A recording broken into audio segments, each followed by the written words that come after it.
Oh my God. Why does Elon Musk dress like he just got out of a Hot Topic? I am so sick of that guy trying to rewrite his origin story like he was Matthew McConaughey pulling into the high school. It's like you were a nerd, nobody banged you, and now you have hair plugs in your laminated face. No, and everybody is afraid of these nerds. I don't get what's a positive time, Jimmy. Yeah, it really is. Billionaires are not happy having $1 billion. Horrible, heartless people. Es begann wie ein weiterer Comedy-Abend. Bis Bill Burr tat, was niemand erwartet hatte. Im Live-Fernsehen rief er Elon Musk zu. Mit Namen, ohne Filter. Und Minuten später? Donald Trump ist völlig aus dem Häuschen. Denn wenn ein Milliardär geröstet wird, denkt er irgendwie, dass es um ihn geht. Das ist chaotische, ungefilterte, wilde Komödie vom Feinsten. Und glauben Sie mir, Sie sollten sie sich nicht entgehen lassen. Dude, what happened to the fucking Twitter guy? I don't watch the news. That guy has lost his fucking mind. That dude has lost his fucking mind. I also don't understand neo-Nazi people. I don't understand how they're in this country going, support the troops, America, love it or leave it, and all of this type of shit. And it's like, you know, all those guys who died on D-Day, they were fighting Hitler. Bevor wir fortfahren, klicken Sie auf den Gefällt mir-Button und abonnieren Sie den Beitrag. Weil Sie wissen, dass Sie sich das nicht entgehen lassen wollen, schreiben Sie eine 1 in die Kommentare, wenn Bill Burr recht hatte, sich zu äußern. Oder eine 0, wenn er eine gefährliche Grenze überschritten hat. Bill Burr ist hemmungslos. Niemals. Der Mann gehört zu der Sorte Komiker, der sich in einem Satz zwar wie eine beiläufige Bemerkung über Sie, Ihre Familie und Ihren Job lustig macht. Und glauben Sie mir, wenn ich sage, dass jeder, den Bill Burr ins Visier nimmt, besser darauf vorbereitet sein sollte, das Feuer zu spüren. Und es war nicht nur ein Braten, als er sich entschied, Elon Musk live im Fernsehen anzugreifen. Es war eine völlige Dekonstruktion von allem, wofür Elon Musk steht. Es war ein perfekter Sturm von Ego und Anspruch, wenn man Donald Trump in die Gleichung einbezieht. Angesichts seiner persönlichen Beziehung zu Musk, wir alle erinnern uns, dass Musk Trumps Kandidatur unterstützt hat. Trump hat es natürlich verloren. Es ist schwierig, den Mann ruhig dasitzen zu sehen, während sein neuer Technikfreund im Live-Fernsehen mit Füßen getreten wird. Is this the one, Rob? Yes, it's from his podcast, Monday Morning Podcast. Okay, go. How long is this clip, Rob? This is about 1 minute and 37 seconds. And just so you know, this just broke news yesterday and today, but this clip actually came out on the 17th of February. So this has been out there, just nobody reported on it, which goes to show nobody's listening to Bill Burr. Play the clip. I'll tell you what's funny. I made fun of the fucking Twitter guy for fucking Sieg Heiling not once but twice, and I never look at my emails. I was scrolling through my emails, and it said my Twitter account had been flagged for inappropriate. I don't even tweet anymore. It had been flagged for it. What a fucking baby. Just like Hitler. A fucking baby. Um zu verstehen, wie absurd diese ganze Situation war, ist es wichtig, die Verbindung zwischen Trump und Musk zu verstehen. Die antiquierte Feindseligkeit zwischen Trump und der Mehrheit des Silicon Valley sollte vergessen werden. Seitdem Musk sich offiziell hinter Trump gestellt hat, verlieben sich die beiden immer mehr, fast wie ein reiches Paar.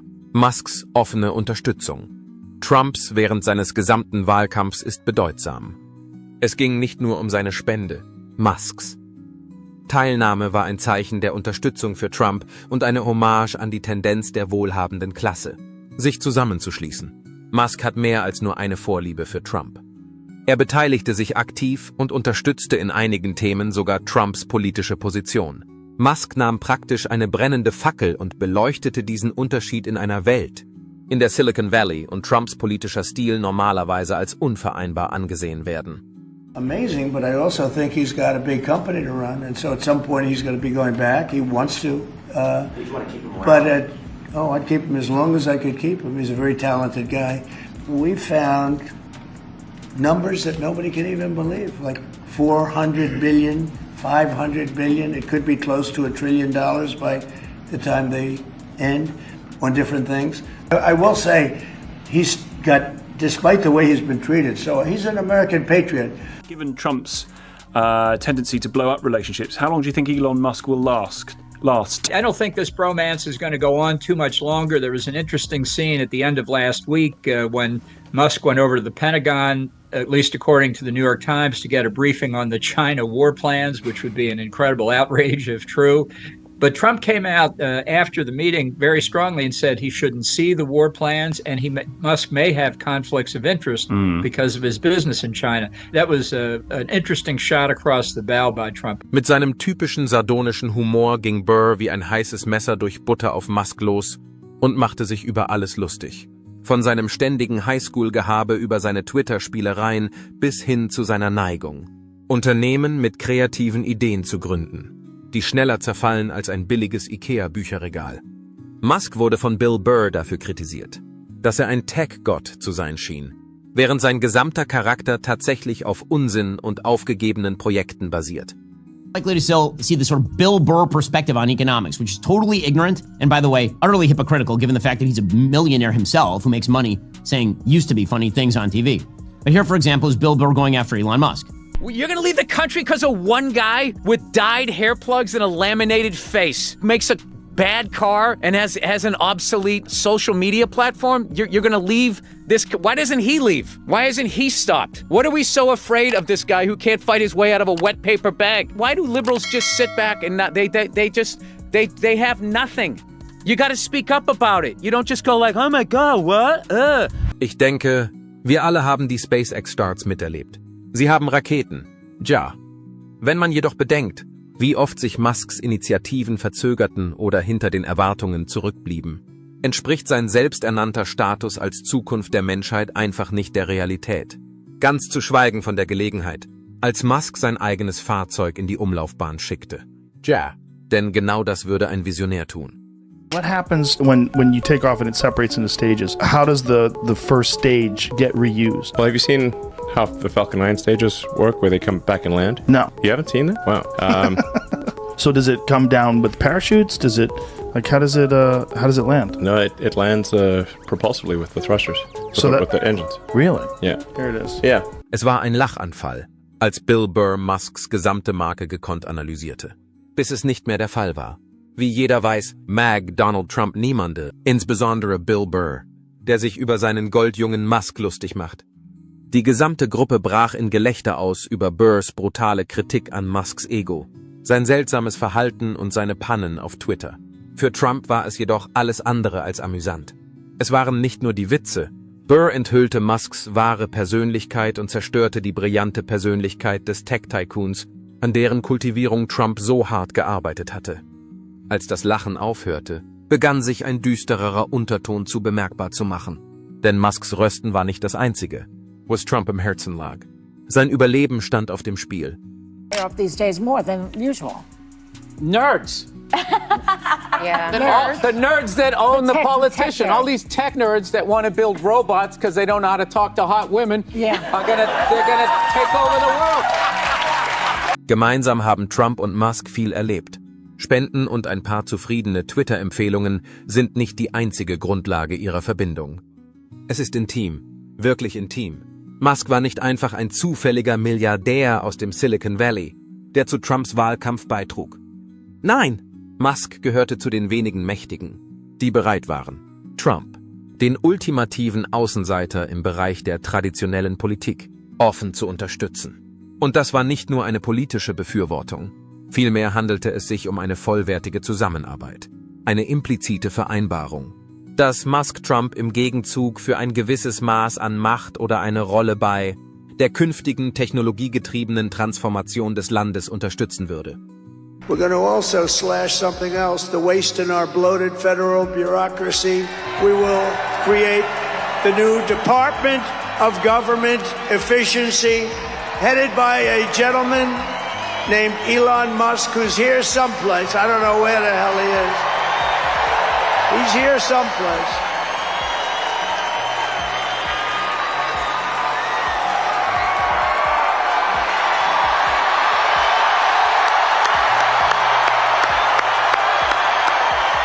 Come here, Elon. Did you see his rocket yesterday? It was captured. But an even bigger one was when Musk jumped in and jumped all over the stage in the return to Butler, Pennsylvania on October 5th, when Trump goes up to the mic and says, as I was saying, in one of the greatest reopening lines in presidential campaign history, with Musk jumping and supporting him and no longer making little tweets. What did you mean by that, Elon? What did you mean by this? Suddenly, there he is saying, I got $100 million and I am backing Donald Trump. Dark MAGA rode into the sunset that day. Als es zu den Umwälzungen der Trump-Ära kam, wollte Musk auf eine Art und Weise mitmachen, wie es nur wenige andere Menschen im Silicon Valley wagten. Musk stand an vorderster Front und unterstützte Trump öffentlich auf eine Weise, die fast unverantwortlich schien, während der Rest der Elite des Silicon Valley zögerte. Unterstützung war nicht das Einzige, was er twitterte. Er zeigte der Welt, dass er bereit war, seine Unterstützung für Trumps Wahlkampf zu zeigen, indem er sein ganzes Gewicht dafür einsetzte und Risiken für die Sache einging. Als bloßer Unterstützer war Musk mehr als das. Wie tief ihre Freundschaft war, zeigt sich daran, dass er quasi Mitverschwörer des Verbrechens war. Es genügte ihm nicht, Trump nur mit dem Daumen nach oben zu zeigen, während er neben ihm am Spielfeldrand stand. Durch seine aktive Beteiligung konnte er die Erzählung aktiv mitgestalten, Grenzen verschieben und schließlich seine eigene Marke aufs Spiel setzen. Tatsächlich könnte man argumentieren, dass Musks öffentliche Unterstützung für Trump zu einem Zeitpunkt erfolgte, als Trump dies am meisten benötigte. Der Rest des Silicon Valley schwieg weitgehend, weil es ihm widerstrebte, sich mit einem Mann in Verbindung zu setzen, der vom politischen Establishment als giftig galt. Dennoch verschaffte Musk Trump nicht nur einen Platz am Tisch. Er unterstützte ihn dabei, das Spielbuch für politischen Einfluss in der Technologiebranche neu zu schreiben. Dabei ging es nicht nur darum, sich für eine politische Sache einzusetzen. Es handelte sich um eine strategische Partnerschaft. Im Gegenzug betrachtete Trump Musk als einen wichtigen Teilnehmer an dieser von Technologie dominierten Zukunft, die er sich ausmalte. Musk hatte das Gefühl, dass Trump das Potenzial habe, die internationale Ordnung nach seinem Vorbild neu zu gestalten. Und Trump glaubte, dass Musk das Gleiche tun könne. Nehmen Sie es einfach. Relax. We have a man who has a seriously high IQ. You know, I'm a person that believes in high IQs, and his is about as high as they get. He launched a rocket 3 weeks ago, and then he went to Pennsylvania to campaign because he considered this more important than launching rockets that cost billions of dollars. Elon Musk. Elon.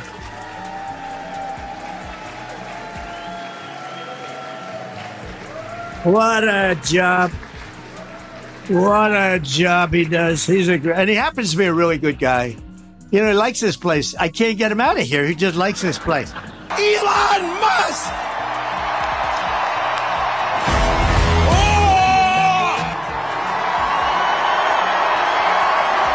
I'm not just MAGA. I'm dark, gothic MAGA. Well, the energy in this room is incredible. All government spending is taxation. So whether it's direct taxation or all government spending, it either becomes inflation or it's direct taxation. Your money is being wasted, and the Department of Government Efficiency is gonna fix that. Es war nicht nur ein persönlicher Angriff auf den Technologieunternehmer, als Burr begann, Musks sorgfältig gepflegte öffentliche Persönlichkeit zu demontieren. Es war vielmehr eine Art öffentliche Kritik. Im Wesentlichen handelte es sich um einen Angriff auf die grundlegende Grundlage des Bündnisses, an dessen Aufbau Trump so eifrig gearbeitet hatte.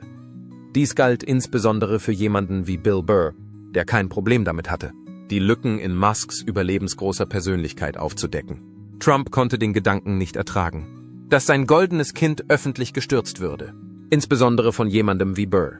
Tatsächlich war das mehr als nur ein Braten für Trump. Er hatte eine Realität geschaffen. Und es war eine Herausforderung für diese Realität.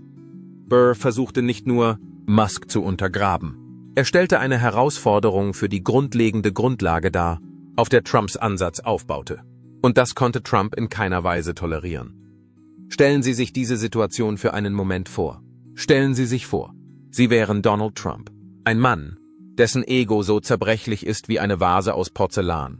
Und trotz all der seltsamen Entscheidungen und der nicht enden wollenden Kontroversen haben Sie Monate, vielleicht sogar Jahre damit verbracht, sich mit einem Technologiemagnaten zu identifizieren, der es trotz allem was passiert ist, irgendwie schafft, ein gewisses Ansehen zu bewahren.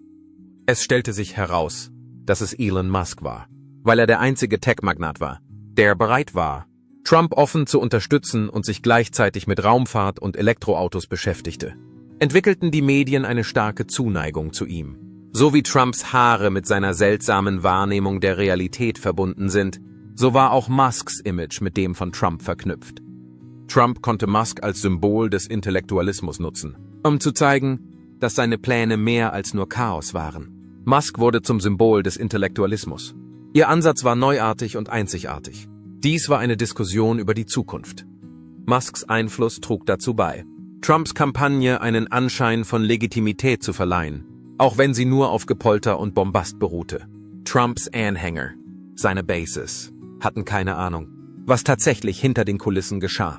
Aber Musks Einfluss trug dazu bei, Trumps Kampagne Glaubwürdigkeit zu verleihen. Vor diesem Hintergrund verliert Trump die Fassung, als ausgerechnet Bill Burr die Entscheidung trifft, Musk in die Schranken zu weisen. Es ist fast so, als könnte man sich vorstellen, wie er im Raum auf und ab geht und dabei in sein Telefon brüllt, dass Burr nicht versteht, dass Musk die Zukunft ist und dass er das Technikgenie ist, vor dem sich jeder beugen sollte. Bill Burr, ein Komiker, der dafür bekannt ist, alles anzuprangern, von Hollywoods Falschheit bis zur Absurdität der modernen Politik, greift Musk an, einen Mann, den er sorgfältig als sein modernes Genie dargestellt hat, und trifft Trump an einer ganz bestimmten Stelle, seinem Ego. Das liegt daran, dass Burr dafür bekannt ist, alles anzuprangern, von der Verlogenheit Hollywoods bis hin zur Absurdität der modernen Politik. Von Anfang an ging es Trump darum, die Kontrolle über das Narrativ zu behalten. Wenn Bill Burr Musk seinen Musk im nationalen Fernsehen verprügelt, ist das so, als würde man ihm den Boden unter den Füßen wegziehen. Und es ist allgemein bekannt, dass Trump keine Freude daran hat, überrascht zu werden. Vor allem nicht, wenn dabei die Leute dabei sind, die er sorgfältig ausgewählt hat, um sie in seinen engsten Kreis von Machtmaklern aufzunehmen. Aber was genau macht Trump, dass er seinen Twitter-Account freischaltet? Versteht sich von selbst. I wanted to ask you that President Trump put out a Truth Social today saying that everybody in the cabinet was happy with you. I just wondered if you had heard otherwise, and if you had heard anything about members of the cabinet who weren't happy with the way things were going, and if so, what are you doing to address those any dissatisfaction? Maybe you want to let the cabinet speak just for a second. Is anybody unhappy with Elon? If you are, we'll throw them out of here. Es ist für ihn unmöglich, dem Drang zu widerstehen, jedes Mal einen Tweet zu verschicken, wenn jemand es wagt, die Menschen, mit denen er sich umgeben hat, herauszufordern. Er kann sich nicht zurückhalten. Trumps Twitter-Feed ist ein nicht enden wollender Strom verzweifelter Suche nach Aufmerksamkeit. Und Burrs Kritik an Musk versorgt ihn mit allem Treibstoff, den er braucht, um das Feuer anzuzünden. Egal, ob es sich um persönliche Angriffe auf Joe Biden, Tiraden über die Wahl oder heftige Angriffe auf jeden handelt, der es wagt, seine Freunde zu kritisieren. Trumps Twitter-Feed scheint ein nie endender Strom von Aufmerksamkeit zu sein, der nach Aufmerksamkeit sucht. Wir können nur darüber spekulieren, welche Art von emotionalem Zusammenbruch Trump erlebte, als er zusah, wie Burr Musk mit seinem sardonischen und scharfsinnigen Humor in Stücke riss. Das ist eine abwegige Idee. Trump saß in seinem Sessel, umklammerte sein Handy fest und twitterte in Großbuchstaben über Burr, Musk und alles andere und alles andere. Und je mehr er twittert, desto schlimmer wird die Situation. Je mehr er versucht, sein Gesicht zu wahren, desto lächerlicher wird die Situation. Präsident Trump hat die Präsidentschaft an Elon Musk übergeben. Trump has ceded the presidency to Elon Musk. No, that's not happening. But Elon's done an amazing job. Isn't it nice to have smart people that we can rely on? Right? Don't we want that? He's done a great job. He's not going to be president, that I can tell you. And I'm safe, you know why? He can't be. He wasn't born in this country. Brian, I'm fine. Very close to you again. And congratulations. Das Ego von Donald Trump ist der Inbegriff von Zerbrechlichkeit und Hybris in unserer Welt. Darüber hinaus kritisierte Burr nicht nur Musk. Seine Angriffe richteten sich gegen alles, woran Trump und Musk so eifrig gearbeitet hatten. Alles in allem ist Musk die Zukunft. Musk ist der große Erfinder und Musk ist die geniale Geschichte, die Trump verbreitet hat. Bill Burr hat gerade enthüllt, dass es sich um ein Kartenhaus handelt, das kurz vor dem Einsturz steht. Allerdings machte die Tatsache, dass Trump Musk nicht verteidigen konnte, ohne völlig dumm zu wirken, die Situation nur noch schlimmer. Stellen Sie sich vor, Präsident Trump würde versuchen, sich per Twitter aus dieser misslichen Lage zu befreien, indem er Musk für seine Leistungen lobt und seine Bewunderung für seine Arbeit zum Ausdruck bringt. Er hat unsere Liebe. Und das, obwohl der Internetmagnat gerade von einem der witzigsten Komiker der Branche gedemütigt worden war. Wenn es um Selbstsabotage geht, ist nur Trump in diesem Ausmaß in der Lage. Darüber hinaus war die gesamte Show nicht nur ein kleines Dilemma. Es besteht ein größerer Konflikt zwischen Trumps Drang, im Mittelpunkt der Aufmerksamkeit zu stehen, und Musks, in Ermangelung einer besseren Beschreibung, Muskness. Dieser Umstand ist eine Facette dieses Konflikts. Musk war nie der Typ Mensch, der bereit war, Befehlen Folge zu leisten, obwohl er möglicherweise ein politischer Verbündeter war. Alice, Wazirtut, ist sein eigenes Ding, weil er so sehr mit seinen geschäftlichen Unternehmungen, seinen Fantasien über den Mars und seinen Twitter-Zusammenbrüchen beschäftigt ist ihm die Aufrechterhaltung von Trumps Ruf egal. Im Wesentlichen wurde die Illusion, die Trump um sich selbst aufgebaut hatte, zerstört. Als Burr seinen Angriff gegen Musk startete, Musk war nicht im wahrsten Sinne des Wortes ein Genie. Er war einfach ein normaler Mensch mit einem Ego und ein paar erfolgreichen Unternehmungen. Aber er war unauffällig. Darüber hinaus konnte Trump das nicht dulden. With great difficulty.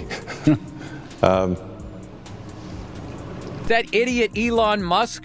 Oh. That guy, like he's gonna, like who evidently is a Nazi. Like I just refuse to believe that it was an accidental two-time Sieg Heil. Well, I don't think the tensions are high. Look, Elon's a very special person, and these cabinet people are special people. You know, these are very successful people, or they wouldn't have gotten, you know, they've attained the highest heights of government. And I think they have a fantastic relationship to Elon. And Doge has been incredible. You know, hundreds of billions of dollars of waste and fraud and abuse has been already found. Die Lächerlichkeit des Szenarios wurde durch Trumps Wutausbruch als Reaktion auf Burrs Wutanfall nur noch weiter gesteigert.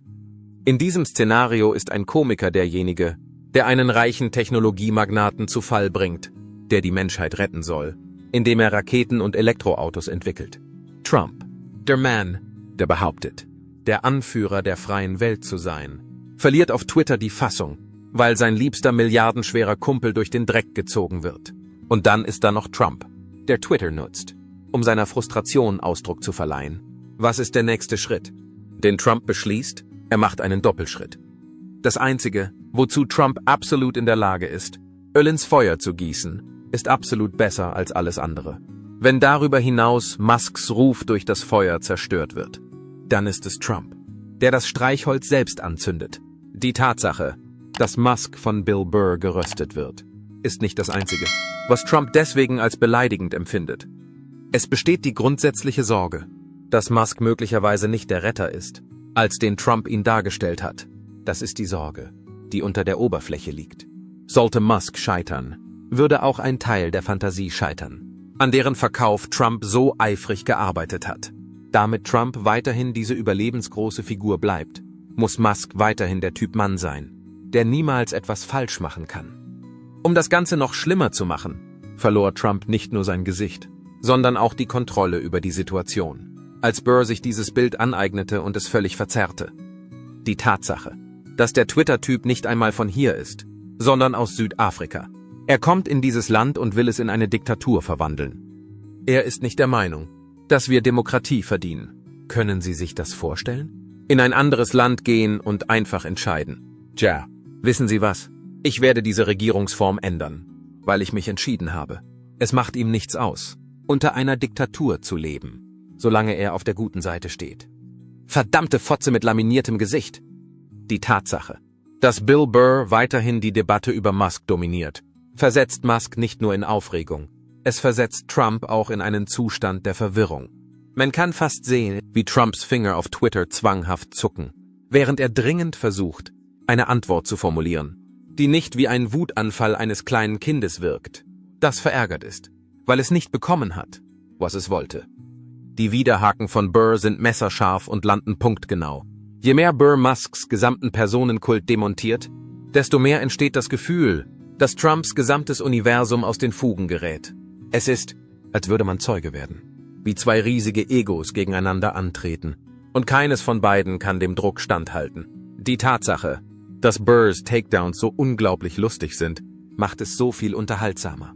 Es ist nicht nur die Tatsache, dass er Musks seltsame Taten und dummen Tweets kritisiert. Es ist auch die Art und Weise, wie Burr es tut. Er ist ein Experte darin, die kleinsten Fakten zu nehmen und sie in episches Bratenfutter zu verwandeln, sich über Musks überhöhtes Selbstbild lustig zu machen und Trump dann irgendwie ins Kreuzfeuer zu ziehen, ohne auch nur ins Schwitzen zu geraten. Man kann es damit vergleichen, einem Gladiator dabei zuzusehen, wie er seine Gegner abzockt, nur um später festzustellen, dass er in einen Kampf gegen eine ganze Armee urkomischer Pandämonie verwickelt ist. Vielleicht Elon, er hat so viel Geld und Macht und er dachte, es würde diese verdammte Lücke füllen, aber das tat es nicht. Und anstatt dem in Panik tiefer Einsamkeit gegenüberzutreten, okay, und ich komme hier aus einem mitfühlenden Grund, denn das habe ich erlebt, als ich Pilze nahm. Es ist ein tiefes Gefühl der Einsamkeit. Und dann stellt man sich entweder dem und findet heraus, wo es ist, oder man wird einfach zum Nazi. Jedes einzelne Ego von Trump und Musk ist auf Hochtouren. Sie können es nicht ertragen, in Frage gestellt zu werden. Sie können es nicht ertragen, herausgefordert zu werden. Und sie können es schon gar nicht ertragen, ausgelacht zu werden. Mit all diesen Dingen können sie nicht leben. Was passiert dann, wenn beide in Echtzeit, direkt vor dem Fernseher, auseinanderfallen? Gold mit Comedy. Zuzusehen, wie Trump versucht, dies in eine seltsame Verteidigung von Musk zu verwandeln, während Musk in seiner eigenen kleinen, verblendeten Blase unterwegs ist, als würde man zusehen, wie zwei Typen, die ihr ganzes Leben auf falschen Fassaden aufgebaut haben, unter der Last der Wahrheit zusammenbrechen. Trump versucht, daraus etwas Lächerliches zu machen. Burr schneidet in seiner Rolle als größter Comic-Chirurg durch die Decke, obwohl die ganze Angelegenheit ein Meisterstück darin ist. Wie dumm die beiden sind. War Bill Burr mutig oder rücksichtslos? Und warum hat Trump den Köder so schnell geschluckt? Schreiben Sie Ihre Gedanken in die Kommentare. War das eine Komödie oder eine Kriegserklärung? Drücken Sie den Like-Button, wenn Sie Komiker unterstützen, die der Macht die Wahrheit sagen. Und klicken Sie auf Abonnieren, um weitere atemberaubende Momente von den größten Namen der Welt zu erleben.